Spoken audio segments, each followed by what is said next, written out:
ସିନ୍ଦୁର ଏହି ଛୋଟ ସଉଦାରେ ଲୁଚି ରହିଛି ଭଲ ପାଇବା, ବିଶ୍ୱାସ, ତ୍ୟାଗ ଓ ସାରା ଜୀବନର ଏକ ପ୍ରତିଶ୍ରୁତି। କିନ୍ତୁ ଯେତେବେଳେ ଏହି ସମ୍ପର୍କରେ ପରୀକ୍ଷା ହେବ ସେତେବେଳେ କିଏ ଜିତେ, ପ୍ରେମ ନା ଅହଙ୍କାର? ଆସନ୍ତୁ ଜାଣିବା ସିନ୍ଦୁର ନୁହେଁ ଖେଲ ଘର କାହାଣୀ।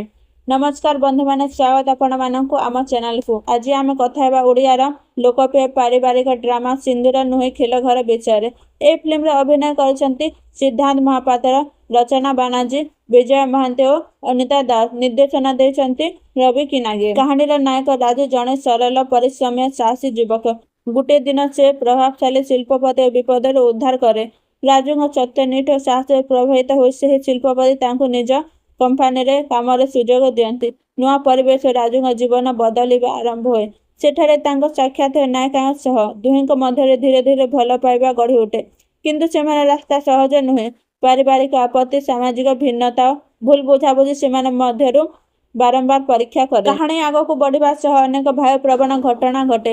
କିଛି ଚରିତ୍ର ନିଜ ସ୍ୱାର୍ଥ ପାଇଁ ସମ୍ପର୍କକୁ ଭାଙ୍ଗିବାକୁ ଚେଷ୍ଟା କରନ୍ତି। କେବେ ଭୁଲ ଅଭିଯୋଗ, କେବେ ଅବିଶ୍ୱାସ, କେବେ ଅବିଶ୍ୱାସ, କେବେ ପାରିବାରିକ ଚାପ, ଏସବୁ ମିଶି ରାଜୁଙ୍କ ଜୀବନ କଠିନ କରିଦିଏ। ତଥାପି ରାଜୁ ନିଜ ସତ୍ୟନିଷ୍ଠା ଓ ଧୈର୍ଯ୍ୟ ଛାଡ଼ନ୍ତି ନାହିଁ। ସେ ବିଶ୍ୱାସ କରନ୍ତି ଯେ ସତ୍ୟ ଦିନେ ନା ଦିନେ ସାମ୍ନାକୁ ଆସିବ। ତାଙ୍କ ତ୍ୟାଗ, ଭଲ ପାଇବା, ପରିବାର ପ୍ରତି ସମ୍ମାନ କାହାଣୀର ସବୁଠାରୁ ବଡ଼ ଶକ୍ତି। ଫିଲ୍ମର କ୍ଲାଇମାକ୍ସରେ ଅନେକ ଭୁଲ ବୁଝାବୁଝି ଦୂର ହୁଏ ଏବଂ ସତ୍ୟ ପ୍ରକାଶ ପାଏ। ପରିବାର ବୁଝିପାରେ ଯେ ସମ୍ପର୍କ ଟଙ୍କା କିମ୍ବା ଅହଙ୍କାରରେ ନୁହେଁ, ବିଶ୍ୱାସ ଓ ଭଲ ପାଇବାରେ ଟିକି ରହେ। ଶେଷରେ ପରିବାରରେ ପୁଣି ଖୁସି ଫେରିଆସେ ଏବଂ କାହାଣୀ ଏକ ଭାବପୂର୍ଣ୍ଣ ସମାପ୍ତିକୁ ପହଞ୍ଚେ।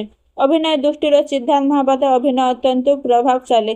ରଚନା ବାନାର୍ଜୀ ମଧ୍ୟ ତାଙ୍କ ଚରିତ୍ରକୁ ସୁନ୍ଦର ଭାବରେ ପର୍ଦ୍ଦାରେ ଉପସ୍ଥାପନ କରିଛନ୍ତି। ବିଜୟ ମହାନ୍ତି ଓ ଅନିତା ଦାସଙ୍କ ଅଭିନୟ କାହାଣୀ ଆହୁରି ଶକ୍ତିଶାଳୀ କରିଛି। ସ୍ୱରୂପ ନାୟକ ସଙ୍ଗୀତ ଭାବପ୍ରବଣ ଦୃଶ୍ୟ ଫିଲ୍ମର ଆକର୍ଷଣକୁ ବଢ଼ାଇଛି।